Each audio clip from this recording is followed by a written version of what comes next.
welcome back, everybody. I am going to talk today about being a psychedelic entrepreneur and all the common questions that I get from people who attend my workshops, my trainings, my current and past clients, and so on.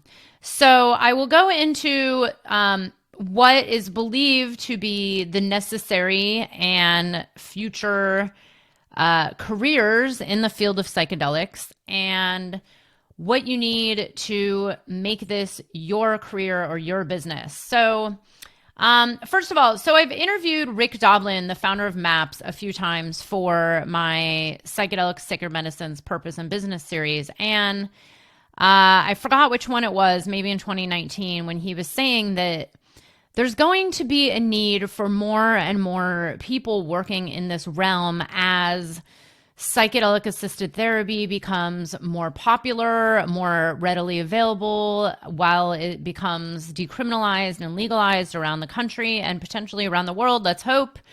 And as we know, as we can tell, psychedelics and sacred plant medicines are not going anywhere anytime soon. They are now, being proven by science to have healing potentials and so many benefits in realms that we don't even know that's totally possible. For example, don't quote me on this. I've heard little bits and pieces about psychedelics healing ADHD in children, psychedelics, we all know about PTSD and trauma and anxiety and depression, which I don't know about you, but pretty much everybody these days in the years 2020, 2021, and so on, everybody feels an air of anxiety and uncertainty. Even if you've handled it quite well, like I have, it's still an anxious time to be alive as a human in this transformation we're going through as a planet. So, and the growth of psychedelics and the awareness and now the science that's coming out and the research and all the people who are working behind the scenes and on the forefront to make psychedelic medicine and psychedelics readily available, and also to create a space of freedom, cognitive liberty, where you can choose to work with psychedelics for your own path and your own healing on your own legally without worrying about what is going to happen to you. So that is coming. If you don't know about the decriminalized nature movement, please follow it. There are organizations, at least all over the country, probably all over the world, who are working on this initiative to decriminalize psychedelics and sacred plant medicines. And then from there, of course, the next steps are like full legalization. But anyways, that's not what I'm here to talk about. So some questions I commonly get, though, are, what is the future potential? Like, what kind of psychedelic entrepreneur businesses are there and will there be? So even Rick Doblin, which I think, by the way, I think these videos are on my YouTube channel. I'm pretty sure. If not, we'll add them in. But Rick Doblin had said, with the growth of psychedelic assisted therapies, we're going to need more integration work. We're going to need integration coaches, people to help people, therapists or different somatic therapists or trauma-informed coaches and, other forms of transformational workers. It's not necessarily only therapists that can help people get through this. There's so many people who are trained in different modalities to help you integrate the psychedelic experience. So there's going to be more and more need for this. He even mentioned sound healers, breathwork practitioners, musicians to accompany the actual psychedelic sessions, because there's only so many pre-recorded things we can listen to, right? But what about live musicians or even recorded, of course? And then, I forgot what else he had mentioned, but this is the whole idea, is that it's not just about the medicine itself. Because as we know, if you have worked with medicines, you know that the medicine is not the cure-all. It's so much more than that. It's really the, it's the day-to-day, the moment work. So meditation teachers, body, movement, coaches, people who understand energy and how to move the energy out of your body and really get to the root of traumas or the anxiety or the depression or whatever it is that your client or the patient is going through. So there's a lot of potential. And then there's things we just don't know about yet. I truly believe that there's going to be more and more smaller niches tapping into the potential of psychedelics to help with specific areas of healing. So I've mentioned this before, but I have clients currently and past clients who've done work or who do work around healing, coaching, and transformation with specific issues. And then they're bringing in psychedelics as part of their coaching, meaning, maybe they're prescribing microdosing to someone, or maybe even, telling them to go work with someone or facilitating a one-on-one session. But I've seen this with health and wellness, with mindfulness, with weight loss and getting your health and body back into order. I have a client who's doing work around eating disorders. I have a couple clients who are doing work around death and end of life and death doula and death coaching, and just really changing the conversation around death and how do psychedelics help with the death and the grieving process. I mean, there's so much even in that alone. I could do a whole podcast episode on death and grieving and psychedelics. That's something we haven't really tapped into yet. And I do believe this is coming. I do believe this is, we're going to see the conversation around death completely change. And then there's, of course, deep trauma healing. A client of mine is working with sexual trauma. And then there's movement, like moving the energy, getting into your body, embodiment practices. I have currently and have had many coaches that work in the embodiment field. So how can psychedelics help you get into your body? Well, this is a whole industry within itself. And actually, this is one of the areas that I believe has a lot of potential, because psychedelics are so heady and crown chakra oriented. They're great for expanding your mind and consciousness, but very often people can have trouble integrating it into their body and getting grounded and getting back into their body. And this is actually going to be very important as psychedelic use grows and becomes more prevalent.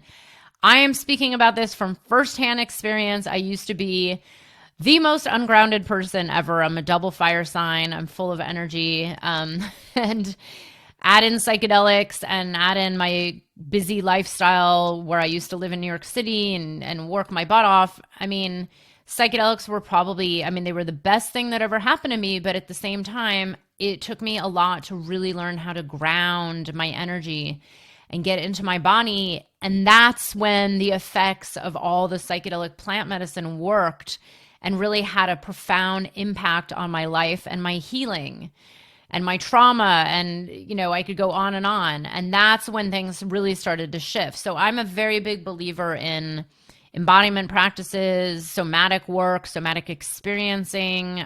There's so many different realms of somatics. So there's a lot of potential for the bringing psychedelics into your work. And yes, I do realize that they're not legal everywhere yet. And that's a whole nother episode I will do about how to approach legality and, get around all of this and put yourself out there and be able to work with them without getting in trouble. So some questions I commonly get from potential clients, from people who attend I do a lot of free trainings and free workshops.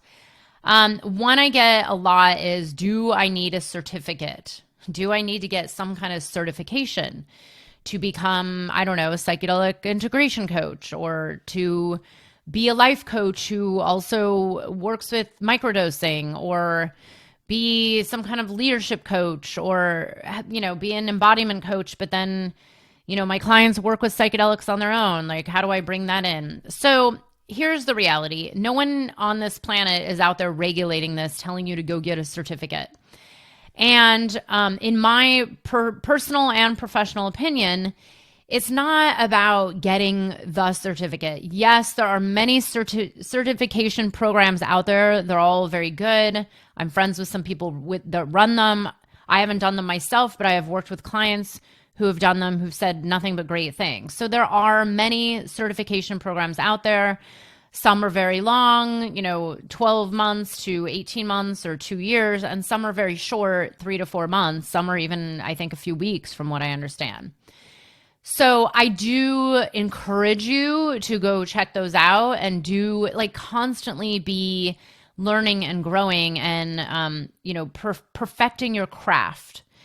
I, as a business coach, am constantly learning and growing and studying and doing different, modalities. Whether I get a certificate or not is beyond the point. I'm always doing some sort of training. Right now, I'm actually entering into a training starting this weekend that is going to go on for the next 8 months, 9 months. So 9-month training. I work with a coach who's training me for something else. I'm always doing my own inner healing work. Of course, I'm always doing my own psychedelic work as well. And all of this is, to me, is the certification. So, but here's the thing. If you've only had a little bit of experience working with psychedelics, but now you want to make psychedelics your career, that's one thing for you to be transparent about. That's what I would recommend, is just be honest. And it doesn't matter if you've had 25 years experience with psychedelics or 2 years, be transparent about your own journey and just know that it doesn't, it's not about doing 500 ayahuasca ceremonies and now you're qualified or doing 3 psilocybin sessions and now you're qualified. It's not about the numbers. It's really about, the fact that you have something to give. And here's the way I see it is everybody is climbing this mountain, right? There's this never ending mountain that goes on and on and on. And every human on this planet is at a different point in the mountain. And maybe you're here at 2,000 feet up the mountain and there's some people in front of you at 4,000 feet or 9,000 feet. And then there's some behind you at 500 feet or 1 foot, some people that represent where you were a year ago, 3 years ago, 5 years ago, 10 years ago, 20 years ago. And to me, those are the people you are able to help. The ones that are behind you that don't even know how to get to where you are now. And that's where you have clients. So to me, it's not so much about getting 10,000 certificates and then you're ready. It's about jumping in, starting to work on your business and constantly be training. I personally would be concerned. I would never work with anyone myself who was not always learning and growing, learning and growing, learning and growing. Because as you do your own inner work, as you do your own growth and evolutionary work and your own healing, your clients will also correlate with that. Meaning, if you move up that mountain, they'll move up with you. So as you expand, your clients learn, your clients grow. So never stop training. That's one thing. 2, I do know one of the core issues out there that seems to be a problem, which hopefully is going to change soon, is that there aren't that many training programs. So for something like psychedelic assisted therapy, I only know about 2 programs, and they are very hard to get into. So that's one barrier that a lot of people are coming up against. I know there are some underground programs with therapists training people on their own. And from what I understand, and I've worked with some clients who've been in these, they're wonderful. And then I do know there are people that just train by committing, making it a commitment on their life path. So for me, I don't give out psychedelics. I don't facilitate. I'm not being called to that. But I've done enough psychedelics in my life to be able to understand this process and guide people through the integration into their business, which is my specialty. My goal is to help you start and grow your business and make money doing what you love and help transform this planet and share your medicine with the world, because I do believe your medicine is what we need for these times. But through my own depth of work, and I'm one of these people that tended to go pretty deep onto the medicine path, meaning, multiple times a year, not every weekend, not excessively, but multiple times a year, including, dietas down in Peru with sacred plant medicines, and really going deep into the spirit of the plants and really understanding, and being really committed to my own inner healing, meaning every single day it was about the integration. It wasn't just go to Peru and then life changes. It was about doing the daily practice. So daily meditation, daily self-care practices, daily chanting, working with somatic therapists, taking care of my body, exercising, sleeping, being grounded, making sure that I enjoyed, being in nature. I could go on and on. So those are some of my personal practices. But through that depth of experience with the actual psychedelics myself, that's what made me called to start working with more and more medicine people. Although I always had clients that were medicine people. So that's how I personally feel about certificates. Go get them if you want, but watch for the loop. This is a loop a lot of people get caught up in, is feeling the need to just go get certified over and over and over and over and get 10,000 certificates, but then you haven't started your business. So then what happens? 2 years go by, 4 years go by, 8 years go by, and you've done a lot of training, but you're not helping anyone. And to me, that's a disservice to your potential clients that you are here to help. So just understand that the world needs you and you are qualified to help people right now.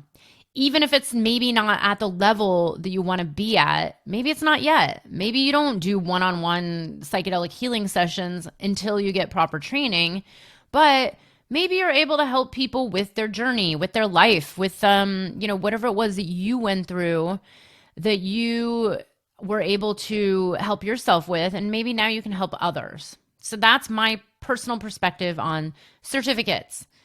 I know a lot of people don't like hearing that, but the reality is some of these certificate programs, yes, they're wonderful, but they're just made by people like me and you, or, maybe just people like me. It's not like there's one authority at the top governing this whole entire industry, except I would maybe say Rick Doblin. But, even then he would probably agree with me saying like the need to help people or the ability to help people doesn't really come through getting a piece of paper. It comes through experiential learning. So, but don't quote me. Sorry, Rick, if I'm putting words in your mouth, but I'm pretty sure that that's on some level what he would agree with. Okay, so what kind of other training or classes do you need to become a psychedelic entrepreneur? So, I always recommend learning how to start and grow your business, because the one thing I see out there is a lot of people spinning their wheels, getting lost, not knowing what to do first. They don't know what to do next. And they're trying all these different strategies, and maybe they're even throwing money into a website and, winging it and trying this or that or posting on Instagram. And a year goes by or 2 or 3 years go by and they're not really making money and they're not helping people. So that's one thing. If you want to start a business in this transformational realm, go start it. And the best thing you can do is learn the steps the right way to get it off the ground. So that's one thing I highly recommend.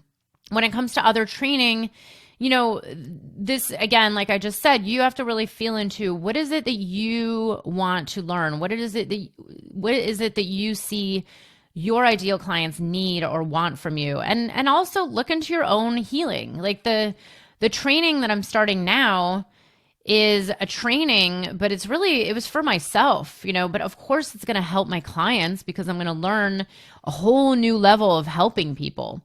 But it's also for my own inner healing, and that's how it goes. So what is it that you want to learn for yourself? Is there something you're being called to? Has somatic work changed your life like it has for me? That's actually part of the training I'm going into, is learning a lot of somatic techniques besides what I've just learned by working with therapists for the last, 5-6 years straight. So, I would really recommend just feeling into what it is that really lights you up and what you want to work on for yourself. And that will help you better serve your potential clients, because your clients here on this mountain, they are you where you were in the past. That's usually the case. Very rarely have I seen anyone ever coach or help heal someone without going through the journey themselves. That is the whole point of this, is you eventually get to the point where your own transformational path has been so impactful, and it will always continue, by the way. There is no such thing as like healing it all first and then going on. It's a constant journey. So that journey you had, it eventually brings you to a point where you want to be of service to others and give back. And that's how this works. So usually your clients are a mirror of who you were in your past. So some other questions I get: is this legal? And again, I'll do a whole episode on legality, even though I do not give legal advice. So please consult your attorney and legal professional, because I am not an attorney and I don't know what I'm talking about when it comes to the law. Except if you are feeling called to bring psychedelics into your healing or transformational practice in some manner, the one thing you have to just know is, if you want to take the risk to do something that's actually illegal, like give someone something that's illegal, or, grow it or sell it or whatever it is, that's you taking a risk, and that's up to you. It's up to you if you are, feeling confident and called enough to just take the risk and know that no risk, no reward, right? But there are many other ways to get around this. And this is what I do with most of my clients. So most of my clients do not give their clients psychedelics. Some of them do some healing work, but I don't get involved in how that happens and who gives it to them and what manner, right? That's not what I'm here to do. But I always say, have a legal aspect of your business. It's the best thing you can always do, no matter what. Even if you are a facilitator, always have a legal arm, because that's, first of all, people, the goal is not to just be on psychedelics constantly, and we all know that. So if you're able to facilitate, then you're probably able to help people integrate as well. But if you want to be a coach, and maybe, let's say you're helping people work with, I don't know, their anxiety, and you're acting as pretty much just a life coach, but then that maybe microdosing helped out with your anxiety and you would like your client to start microdosing, you can guide them on how to acquire it, how to actually microdose. The reality is these medicines are everywhere. Please do not contact me asking me where they're located. But they are everywhere. So if you set the intention to find them, or you tell your client to set the intention to come across some medicine, they will probably find it. And that's the reality of the world we're in today. So this is one way to go about doing it legally. You can also, this is something I teach in my business coaching programs. And this is what happens with me, and this is what happens with most of my clients. But when you are called to the psychedelic path and you start speaking about psychedelics and sacred plant medicines as part of your own journey, or as part of your training or your interest, or clients that you've helped, what happens is the more you speak about it, the more it will attract those people to you. So you may already be working with people who are on this path, or a little bit on the path, or interested in the path, just through the way you communicate. And again, I'll do another episode on how to communicate to attract in potential psychedelic clients, because that's a whole art form in itself. So just know that through the way you message to your ideal clients, this will hopefully attract in the right kind of people who are open to your, whatever it is, psychedelic coaching or psychedelic healing, or whatever other psychedelic business you have. So I want to give my clients psychedelics. How do I do this? So again, I'm not here to tell you what you should or shouldn't do, but I do know, I have had clients come to me say, I really want to open up a psychedelic healing clinic, or I want to help people with their, quit drinking alcohol, because psychedelics help me quit drinking alcohol. How do I do this? And this is where I say, you have to really feel into your body to feel what feels right to you? Are you willing to risk potentially getting in some kind of trouble? Or, maybe you move to a place where it's a little more allowed or decriminalized, or maybe you partner with someone. This is something I usually recommend, like go partner with someone or take your clients to a place where it actually is legal.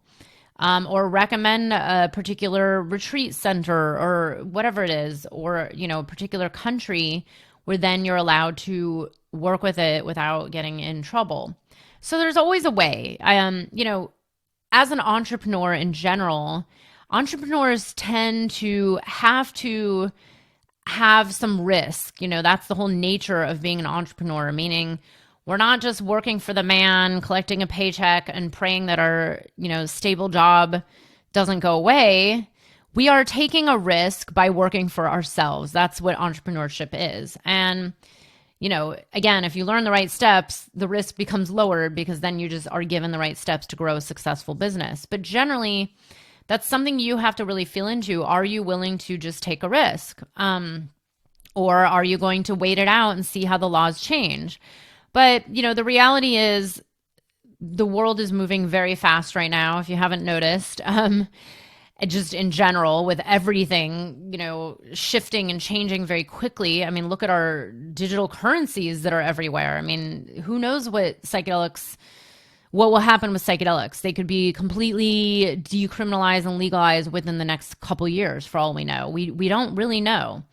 And, we'll see. But the way I speak about this to my clients, I call them psychedelic pioneers. And I do believe that if you are a psychedelic entrepreneur listening to this, or an aspiring psychedelic entrepreneur, or a spiritual entrepreneur, or coach, or healer, you are a pioneer who is helping usher in a whole new realm of healing. Even though it's not new, it's ancient, but it's new to the masses. So you have to really, really own it, like own what you're here for, like really feel it into your body. And I'll tell you my own quick story around this. So I've been a business coach for a while. I was always on a deep spiritual path. I've been working with psychedelics since I was quite young.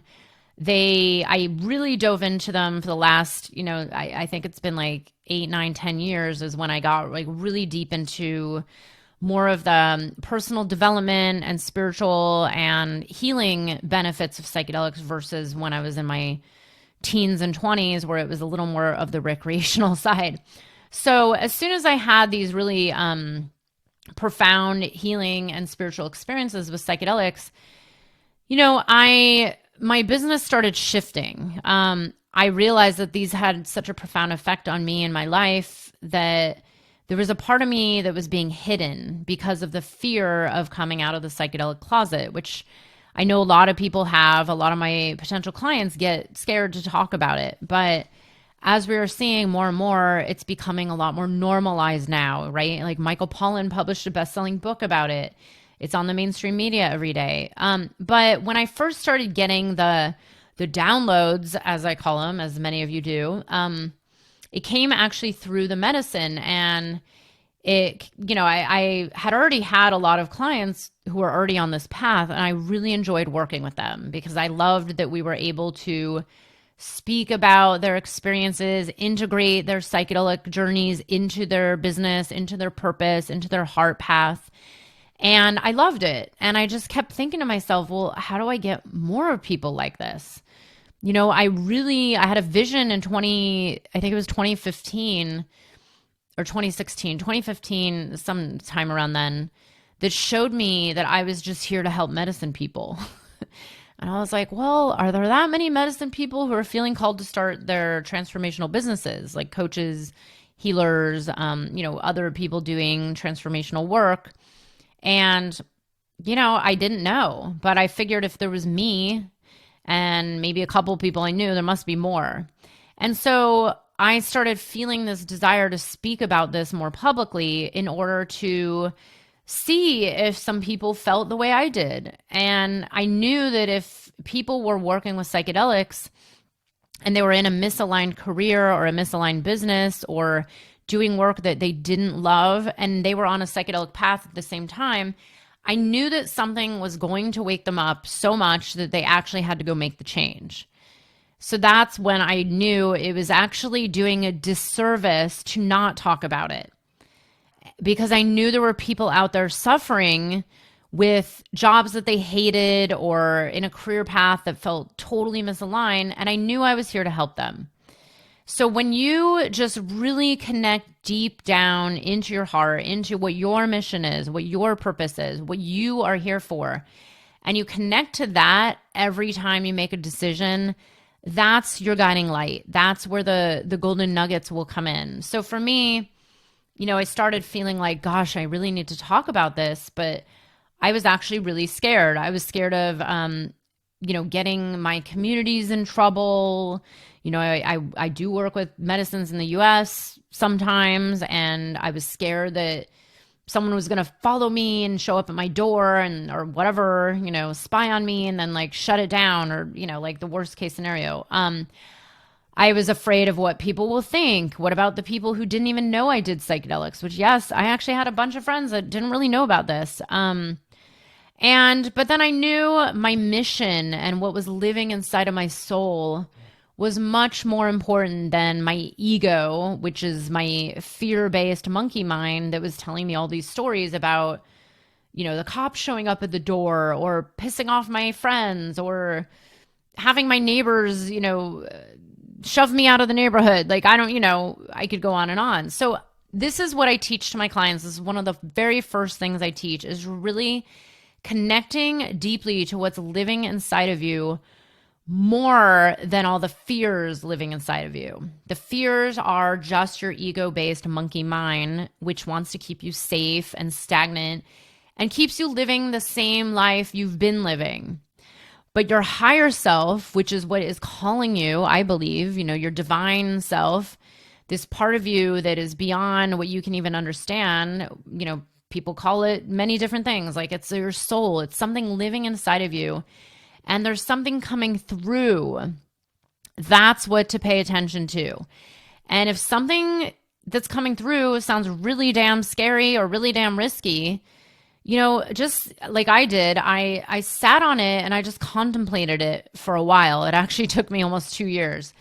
And then I just started noticing that it was like eating me alive. I knew that if I didn't start putting this out there, that I, first of all, would never know what happens, right? And then number two, I knew I was missing being of service to a lot of people. So when you are connected to what your mission is, so for example, I have a client who's dealing with, works with people with addiction and addiction recovery and, alcoholic recovery. And she had mentioned like, well, I know psychedelics help through this and it helped me and this was my path. I want to help others, but I'm afraid. So you really have to connect to which is more powerful to you. Helping others and creating change that potentially saves lives in the world, or that little piece of you that feels really scared, And I know there's a reality. I'm not totally delusional about the reality of illegality, but you have to really feel into which feels more guided by your deeper heart, the divine in you. Is it what you're here to do, or is it that part of you that's like, okay, maybe I'll just stay at my job and not ever do this business, and there'll just be a lot of people left suffering, So you have to make that decision. And this is where I say connect your mission over your ego. Mission over your ego, your heart, your purpose, what's living inside of you. The more you can make decisions from that, it will guide you in the right direction. And all you have to do then is follow the little golden nuggets that it drops on the path. And I'm telling you, this is the heart path that I speak about all the time. The heart path leads you to the divine abundance. Because when you wake up out of the morning feeling so inspired to go to work, you feel so inspired to get into action, you feel inspired to get on a video and make a podcast, go talk to your potential clients, go talk to the world, post on social media, write an email to your list, go collaborate with someone, tell your own deep story. that's what gets you out of bed in the morning, is connecting to that inspiration. That's knowing that you're here to help others who are going through where you've already been. And that's like the core of all of this. So that's really, those are some of the biggest questions. I get 1,000 other questions about how do I turn this into a business that makes money? And how do I set up systems and structures? How do I get clients? You guys, those are like 20 different podcast episodes, and they will be coming out very soon. So just keep watching, keep listening to this podcast, and just know that I am going to give you all this information because that's what I do. That's my deeper mission, is to get you and your medicine out to the world so we can create, a happier, more love-based, heart-centered world and create massive transformation on this planet to help all of humanity and help Mother Earth herself. So anyways, if you have any questions, please just comment or reach out. Let me know. If you didn't enjoy this, just please, it would really do a lot to help get your medicine shared and help this movement reach more people. If you leave a review or click the subscribe button, I would really appreciate it. And I will see you very soon. Until next time, bye.